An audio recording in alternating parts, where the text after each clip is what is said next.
अस्सलाम वालेकुम स्टूडेंट्स। आज की इस लेक्चर में हमने पढ़ना है काउंटर के बारे में। ठीक है, काउंटर क्या है? काउंटर इज अ डिवाइस, एक ऐसी डिवाइस है we store the number of time a particular event और प्रोसेस हैज अकर्ड। मतलब कि हम जैसे किसी भी प्रोसेस को, जैसे आपने अपनी लैंग्वेज में, सी लैंग्वेज में पढ़ा, हम काउंटर को यूज़ करते हैं इंक्रीमेंटेशन के लिए। मतलब कि किसी चीज़ को काउंट करने के लिए कि ये प्रोसेस, ये सर्टेन सर्टेन इवेंट जो है कितनी दफ़ा ये हमारा चला है, कितनी दफ़ा हमने इसको चलाना है, उस चीज़ को काउंट करने के लिए हम जो है काउंटर को यूज़ करते हैं। मतलब कि बेसिकली हम सीखना चाह रहे हैं जो काउंटर डिवाइस है वो कैसे हमारी बिल्ड होती है, उस डिवाइस को देखना। After in relationship to clock signal, ठीक है, क्लॉक सिग्नल्स के जो है आपस में रिलेशनशिप भी जो ये डिफाइन करता है कि कैसे, मतलब कि काउंटर जो हम सेलेक्ट करते हैं, लाइक हमारा एक इवेंट हुआ, उसको हमने काउंट किया, वो किसी न किसी टाइमर को फॉलो करते हुए हम सेलेक्ट करते हैं कि कितने टाइम पे कौन सा इवेंट अकर होगा। तो इसके दरमियान में जो क्लॉक सिग्नल है, इसके दरमियान में जो है रिलेशन क्रिएट करता है। Counter are use in digital electronics for counting purpose. हम क्यों यूज़ करते हैं? काउंटिंग पर्पस के लिए यूज़ करते हैं ताकि हम फाइंड कर सकते हैं कि कौन सा इवेंट जो है कितनी देर में हुआ है। नेक्स्ट इसमें देखते हैं, काउंटर की एक एग्जांपल के थ्रू समझते हैं। यहाँ पे देखिए ज़रा, ये हमारे पास काउंटर है, ठीक है। ये हमारे पास टू हमने जो है फ्लिप फ्लॉप लिए और दोनों फ्लिप फ्लॉप को हमने जो है क्लॉक सिग्नल प्रोवाइड किए, ठीक है। इसकी इनपुट जे ए और जे के ऑफ ए की इनपुट जो है डायरेक्ट जो इधर इनपुट जा रही है वही इधर इनपुट जा रही है दूसरे फ्लिप फ्लॉप में, एफ ऑफ बी में, फ्लिप फ्लॉप बी में, ठीक है। अब लेकिन क्लॉक सिग्नल, इसे तो हम एक अलग क्लॉक सिग्नल प्रोवाइड करें, लेकिन जो हमारा काउंटर बी है, जो हमारा सॉरी फ्लिप फ्लॉप बी है, इसको हम इसको क्लॉक सिग्नल में इसको प्रोवाइड कर रहे हैं हम आउटपुट ऑफ फ्लिप फ्लॉप ए, ठीक है। एफ ऑफ ए की आउटपुट हम प्रोवाइड कर रहे हैं। मतलब कि जब ये काउंटर चलेगा, ठीक है, इसने जो भी आउटपुट प्रोड्यूस करनी है उस आउटपुट की बेस पे जो मेरा है दूसरा काउंटर जो है दूसरा फ्लिप फ्लॉप चलेगा। मतलब कि इसको मैं डायरेक्ट ही काउंटिंग प्रोवाइड करी, डायरेक्ट इसको क्लॉक सिग्नल नहीं प्रोवाइड करी, मैं कह रही हूँ जो भी इसकी आउटपुट आएगी वो इसके लिए एज अ क्लॉक होगा, एज अ क्लॉक वो इसकी आउटपुट जो है ट्रीट करेगी। मतलब एक दफ़ा चलेगा तो ये उसके बाद जो है इसको इसको इनपुट देगा, फिर ये चलेगा। मतलब कि सारी जो इसका क्लॉक सिग्नल है वो डिपेंड कर रहा है फ्लिप फ्लॉप ऑफ ए में। अब यहाँ पे देखते हैं एफ ऑफ ए और एफ ऑफ बी को कैसे हम करते हैं। ये हमारा सिंपल क्लॉक सिग्नल है, हम डाउनफॉल जो है हम काउंटिंग को यूज़ कर रहे हैं। कहने का मतलब ये है कि जब भी हमारा जो है सिग्नल जो है डाउनफॉल होगा, हमारा काउंटर में इंक्रीमेंट होगा और काउंटर की जो भी वैल्यू है, हमारी जो टाइम सीक्वेंस है, जो क्लॉक सिग्नल है, उनकी जो है वैल्यूज चेंज होगी। कब चेंज होगी? जब हमारा डाउनफॉल होगा। अब देखिए टाइम सिग्नल यहाँ पे बनाया हमने, सिग्नल 0 1 2 3 के नाम से जो है हमने काउंट कर लिए हैं सिग्नल्स, क्यू ऑफ ए और Q of B. This is Q of A and this is Q of B. कैसे क्यू ऑफ ए इम्पैक्ट करता है क्यू ऑफ बी को, इस चीज़ को हम देखते हैं। यहाँ पे देखिए ज़रा, सिग्नल ऊपर जा रहा है, हमारा डाउनफॉल सिग्नल नहीं है, कोई इफेक्ट नहीं होगा। ये लाइन सीधी ऐसे जा रही है, दोनों लाइनें स्टार्ट हो रही हैं। पहले हम क्यू ऑफ ए को देखते हैं, ये लाइन ऐसे सीधी जा रही है, ठीक है। ऊपर ऊपर गया सिग्नल। अब यहाँ पे इस पॉइंट पे जो है ना सिग्नल मेरा डाउनफॉल हुआ है। तो हमने बात की थी कि जब सिग्नल डाउनफॉल होगा तब भी जो है मेरा काउंटर में मूवमेंट आएगी, अप से डाउन, डाउन से अप होगा। जैसे सिग्नल डाउनफॉल हुआ, ठीक है, उस ऑफ ए है, इसने जो है अपनी डायरेक्शन चेंज कर ली। अगर ऑफ था तो ऑन हो जाएगा, ऑन था तो ऑफ हो जाएगा। अब ये जो है डाउनफॉल के केस में इसने जो है अपनी पोजीशन चेंज कर ली। पहले जो है ऑफ था, अब सिग्नल ऑन हो गया, ठीक है, ऑन हो गया। इसने ऑन ही रहना है। आगे नेक्स्ट डाउनफॉल पे इसने दोबारा से अपनी पोजीशन चेंज करनी है। अब फिर दोबारा ऊपर वाला सिग्नल चल रहा है, ठीक है। इस पॉइंट पे देखिए ज़रा, इस पॉइंट पे जो है ये वाला सिग्नल सेम इसी तरह कांस्टेंट ही रहेगा, जैसे मतलब कि हाई हाई ही रहेगा। जैसे ही फिर दोबारा डाउनफॉल हुआ, इसने अपनी पोजीशन हाई से लो कर दी और ये लो पे मूव होना शुरू हो गया। अगला काउंटर चला, अगला टाइम चला, उसमें जो है इसमें जो है डाउनफॉल हुआ, इसने फिर अपनी पोजीशन डाउन से अप कर दी। मतलब कि जब भी पोजीशन डाउन होगी, जब भी हमारा क्लॉक जो है डाउनफॉल होगा, तब भी हमारा जो है क्यू ऑफ ए जो है अपनी पोजीशन चेंज करेगा, डाउन से अप से डाउन होगा। अब मैंने इधर कहा कि क्यू ऑफ बी को मैं क्यू ऑफ बी किस पे डिपेंड करता है? मेरा डिपेंड करता है क्लॉक, इसका क्लॉक डिपेंड करता है क्यू ऑफ ए के आउटपुट के। मतलब कि इन क्यू ऑफ बी के सिग्नल, क्यू ऑफ बी की आउटपुट निकालने के लिए मुझे सिग्नल देखने पड़ेंगे क्यू ऑफ ए के, बिकॉज इसको क्लॉक प्रोवाइड कर रहा है। इसका क्लॉक जो है, हम इसको क्यू ऑफ ए का क्लॉक जो है प्रोवाइड कर रहे हैं।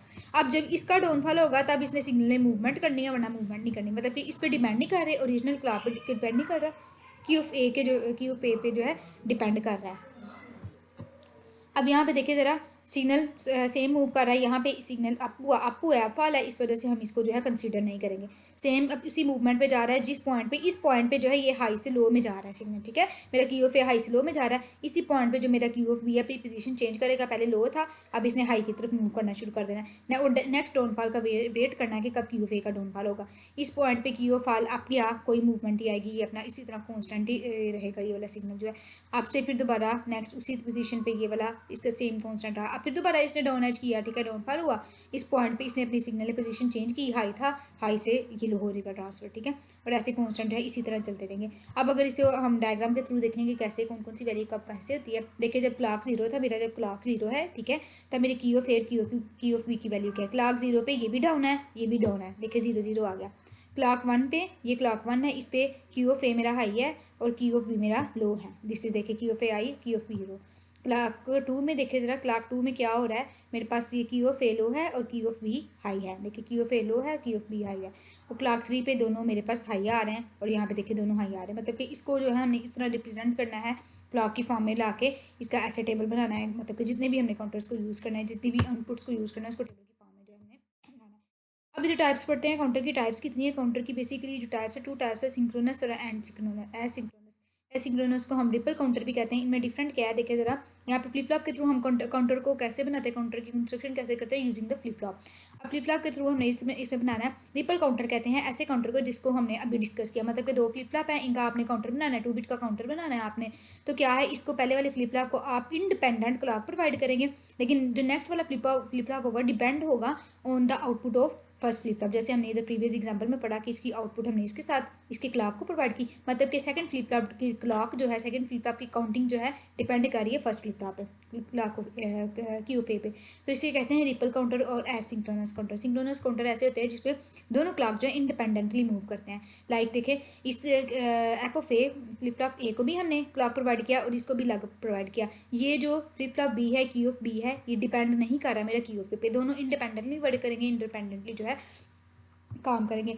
आगे रिपल काउंटर की फर्दर हमारे पास एग्जांपल है, अप काउंटर है, डाउन काउंटर है, अप एंड डाउन काउंटर है, इनको बारी बारी देखते हैं, लेकिन उससे पहले जो डिफरेंस देख लेते हैं दोनों में डिफरेंस क्या है। अब इधर जो है flip flop are connected in such a way that output of first flip flop drive the clock of next flip flop, ठीक है। जैसे सिंक्रोनस पे बात की कि एक फ्लिप फ्लॉप का की आउटपुट डिपेंड करती है दूसरे में, इधर सिंक्रोनस में कह रहा है कि दोनों फ्लिप फ्लॉप में फर्स्ट और सेकंड फ्लिप फ्लॉप में कोई कनेक्शन नहीं है, दोनों को इंडिपेंडेंटली जो है क्लॉक प्रोवाइड होगा। Flip flop are not clock simultaneously, ठीक है, सिमल्टेनियसली एक ही वक्त में दोनों को क्लॉक नहीं मिलते, पहले वाला जो है फ्लिप फ्लॉप आउटपुट देगा तो ही दूसरे को मिलेगी। लाइक ये वाली फ्लिप फ्लॉप ने जब आउटपुट देनी है, इधर जो है इधर इसने आउटपुट देनी है तो ही इसने चलना है, वरना इसने जब तक इसकी आउटपुट नहीं आएगी तब तक इसका क्लॉक नहीं चलेगा, जब तक क्लॉक नहीं चलेगा तो ये फ्लिप फ्लॉप रन नहीं करेगा।